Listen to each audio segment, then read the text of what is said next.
السلام علیکم. 3 کارونه له 3 مخکې مه کوئ.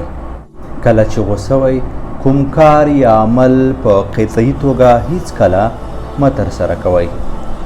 2 له شواهدو او ثبوت پرته په یو چا پورې بهتان او تور مه پورې کوئ. 3 کوم وخت چې نوی کار یا تجارت پیلوئ نو له سوچ او مشورې پرته یې له پرمخ بیولو څخه ډډه وکړئ.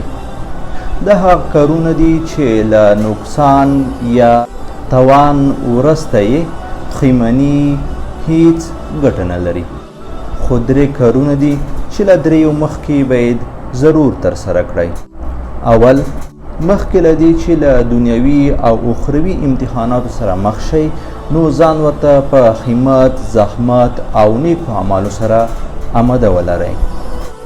2 مخکې له دې چې مور او پلار مو وفات شي له دوی سره نیکي او احسان وکړئ او دعاوې واخلئ. 3 کوم وخت چې ځوان وئ مال ولرئ نو له هغه مخکې چې مال او ځواني درڅخه واخیستل شي د خدای تعالی په مخلوقاتو یې ولګوئ او د هغوی په خدمت کې خپله ځواني زړه کړئ، ځکه چې د مخلوقاتو خدمت د خدای خدمت دی. خدای خدمت ته ضرورت نه لري.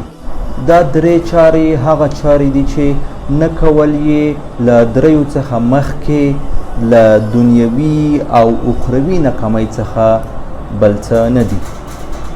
والسلام علیکم ورحمة الله وبرکاته.